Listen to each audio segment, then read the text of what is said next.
Assalamualaikum warahmatullahi wabarakatuh. Hello everyone, welcome to my video lesson English 2. How have you been?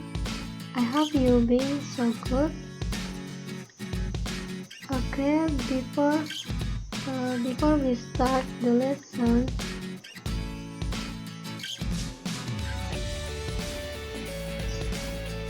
let me introduce myself. My name is Yuni Rahmawati. You can call me Yuni. I study at Mataram University. My major is forestry. Okay, now I want to re-explain again about the adjective clause which was described by our English teacher, Miss Yuni.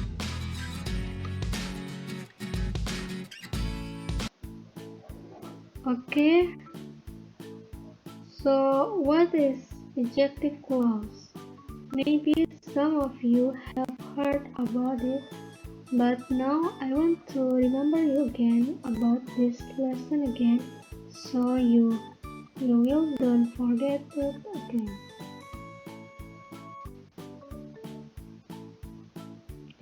Okay, before we going to talk about the adjective clause, we must understand about the definition of clause. So, clause is a group of words contain a subject and a verb.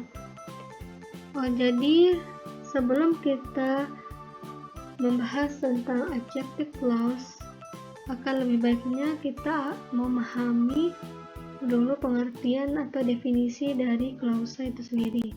Jadi klausa adalah kumpulan kata yang memiliki satu subjek dan juga kata kerja.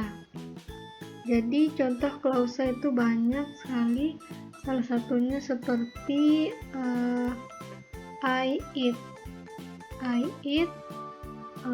atau I sleep, saya makan atau saya tidur.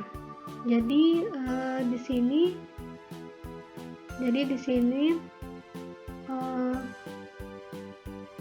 subjeknya itu yaitu I dan juga verbnya yaitu sleep dan juga eat.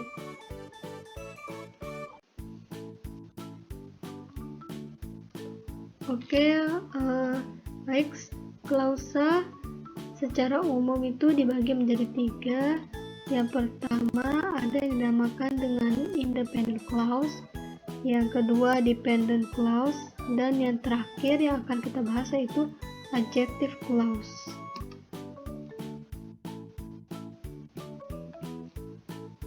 So, have a look a definition of three kinds of clause. So the first is independent clause. An independent clause is a complete sentence. It contains the main subject and verb of sentence. It's also called a main clause. And the second is dependent clause. A dependent clause is not a complete sentence. It must be connected to an independent clause. And the last is adjective clause. An adjective clause is a dependent clause that modifies a noun. It describes, identifies, or gives further information about the noun, also called a relative clause. Jadi bisa kita lihat sini pengertian dari tiga jenis dari klausa. Yang pertama adalah independent clause. Jadi independent clause adalah kalimat lengkap yang dimana mengandung subjek utama dan juga kata kerja di kalimatnya, atau yang biasa disebut juga dengan main clause. Nah, yang kedua yaitu jenis klausanya itu dependent clause.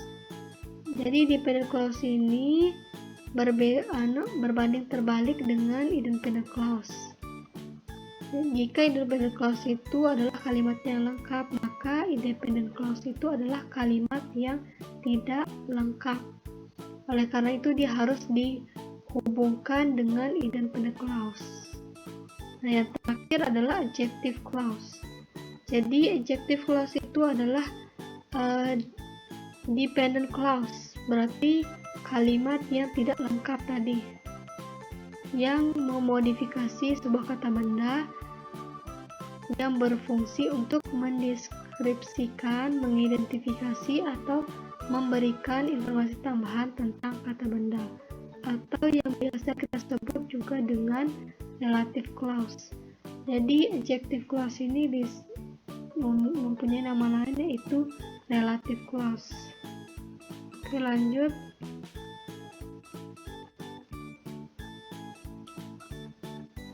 Nah, jadi seperti yang kita ketahui, di bahasa Indonesia kata samu yang digunakan seperti kata yang itu bisa digunakan pada setiap kalimat. Akan tetapi di dalam bahasa Inggris, kata yang itu memiliki perbedaan dalam penulisan maupun penempatan. Nah, salah satu contohnya itu pada adjective clause ini. Jadi ada 6 kata sambung yang sering digunakan pada adjective clause. Yang pertama yaitu who, yang kedua whom, yang ketiga which, yang keempat that, yang kelima whose, dan yang terakhir tambahan yaitu where.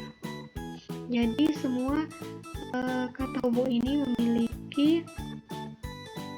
memiliki makna, yaitu yang berarti yang.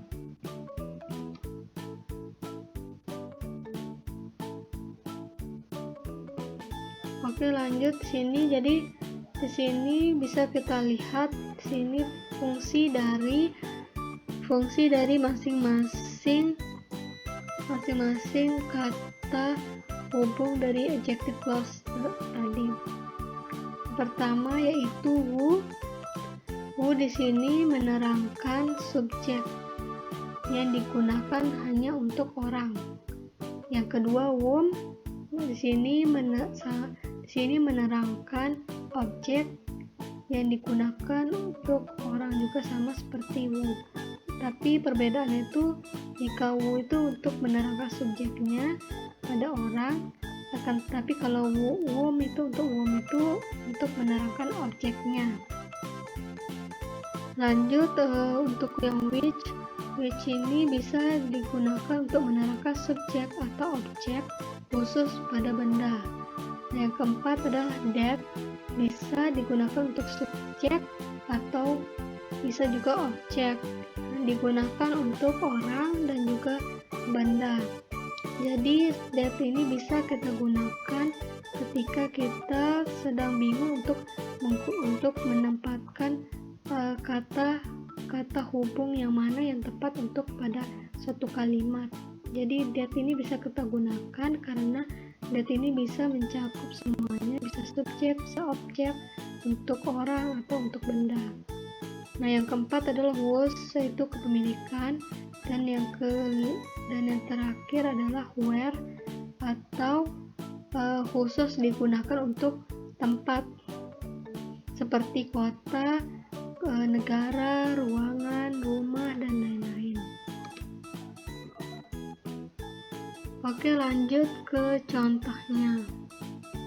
Jadi di sini contohnya itu yang pertama adalah who. Jadi seperti yang saya sudah jelaskan tadi, who di sini berfungsi untuk menjelaskan subjek untuk orang.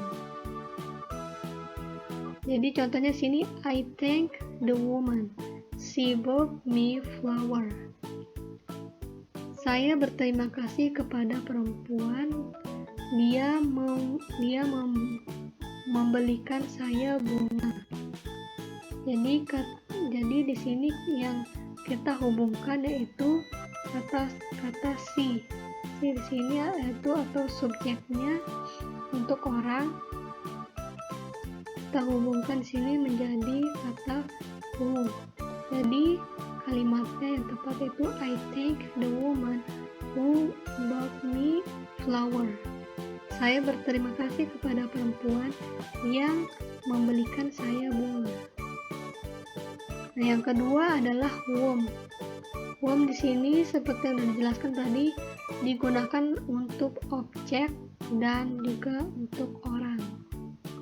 Contohnya, the girl was my daughter. I saw her. Jadi di sini her di sini adalah objek. Berbeda seperti yang di who di sini. Jadi yang di sini adalah subjek. Jadi yang di her di sini adalah objek yang akan kita hubungkan. Jadi kalimatnya itu the girl whom I saw was my daughter. Nah, yang ketiga adalah which. Which di sini untuk menjelaskan subjek atau objek khusus pada benda. Contoh kalimatnya itu cat is very cute. It is my cat. Jadi kalimat sambungnya itu cat which is very cute is my cat. Cat, kucing yang sangat imut adalah kucing saya. Nah, yang keempat yaitu was. Was ini adalah kepemilikan. Contohnya itu I call my father. His wallet was lost. Jadi yang kita hubungkan di sini adalah kata his di sini. Jadi kalimatnya itu I call my father whose wallet was lost. Jadi kepunyaan dompet yang dimiliki oleh ayahnya. Saya menelpon ayah saya yang dompetnya telah hilang. Oke, lanjut lagi. Nah, yang kelima yaitu that. Sini bisa digunakan untuk semua orang, untuk semua. Jadi bisa untuk subjek atau objek dan juga untuk orang atau benda. Contohnya di sini yaitu pada kalimatnya itu the medicine is mine. It is on the table. Jadi kata yang kita hubungkan yaitu it. It di sini adalah subjeknya. Jadi it di sini berarti medicine atau benda. Benda di sini. Jadi kalimatnya yang benar itu kalimat hubungnya itu the medicine that on the table is mine. Obat yang ada di atas meja itu adalah milik saya. Nah, yang terakhir itu tambahan itu where. Jadi where itu khusus digunakan hanya untuk tempat. Jadi if where is used, a preposition is not included in the adjective clause. If where is not used, the preposition must be included. Nah, apa maksudnya? Jadi jika kita menggunakan kata where untuk digunakan pada kalimat untuk menghubungkan kedua kalimat, maka preposition itu tidak kita masukkan. Nah, contoh preposition di sini itu seperti kata in. Nah, jika kita tidak menggunakan kata were di sini, maka preposition itu harus kita masukkan. Nah, contohnya di sini yaitu kalimatnya tuh the school is very old. He studied there. Nah, contohnya pada penggunaan were-nya itu the school where he studied is very old. Jadi di sini kita tidak menambahkan prepositionnya. Nah, berbeda pada kalimat kedua yaitu jika kita tidak menggunakan kata were, the school in which he studied is very old. Jadi di sini kita menggunakan kata preposition in. Nah, kenapa bisa menggunakan kata which? Karena which di sini menjelaskan tentang kata benda. Nah, benda di sini itu bisa sekolah di sini. Oke, jika kalian sudah mengerti, kita akan lanjut ke selanjutnya. Nah, baik, di sini saya akan menjelaskan tentang subject pronouns, object pronouns, possessive adjective, possessive pronouns. Nah, bisa kita lihat di sini who. Jadi subjek, contoh untuk subjek yang menggunakan kata who itu seperti I, you, he, she, it, we, you, they. Jadi di sini ini semua merupakan subjek pronouns yang digunakan untuk menghubungkan kata who itu tadi. Nah, selanjutnya objek. Jadi objek di sini, objek pronouns ini yang kata hubungnya whom itu bisa terlihat di sini, yaitu me, you, him, her, it, us, you, them. Nah, ini possessive adjective dan juga possessive pronoun ini memiliki perbedaan untuk penggunaan kata was-nya. Jadi pada possessive adjective itu was-nya itu ditambahkan noun, sedangkan pada possessive pronouns itu tidak memiliki tambahan kata noun. Contohnya tuh my, your, his, her, its, our, your, their, itu semua ditambahkan kata noun atau kata benda. Sedangkan yang ini tidak. Jadi di sini sudah bisa membedakan yang mana dinamakan dengan subjek pronouns ataupun object pronouns. Seperti subjeknya, misalnya subjeknya I, maka objeknya me. Terus subjeknya he, maka objeknya him, she, maka her, dan we, maka objeknya us, dan they, maka objeknya them. Nah, jadi di sini bisa kita lihat, kecuali yang bisa kita bedakan itu adalah kata you di sini. Nah, bagaimana sih cara membedakan you di sini? Apakah dia termasuk subjek atau objek dalam satu kalimat? Mari kita lihat contohnya yang di sini. Jadi di sini kita bisa lihat contohnya memiliki perbedaan. Itu yang pertama adalah I teach you versus you teach me. Dari sini bisa kita lihat perbedaannya ya. Jadi you yang di sini berbeda dengan you yang di sini. Jadi you yang di sini berfungsi sebagai objek. Nah, kenapa bisa objek? Karena kita bisa lihat di sini verb-nya. Jadi di mana kata setelah verb itu, maka itu adalah objeknya. Dan sebaliknya jika kata penempatannya itu sebelum verb-nya, maka itu adalah subjek.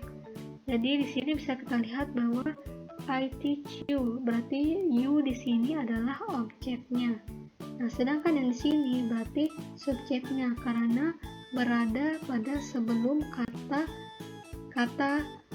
verb, kata kerjanya itu di sini. Sini jadi yang ini subjek dan yang ini objek.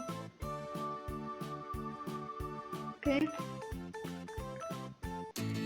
Maybe that's all I want to tell you about adjective clause.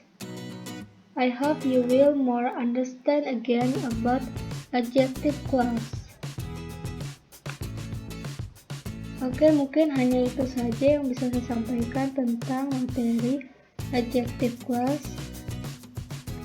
And I hope you don't forget to study hard and keep healthy.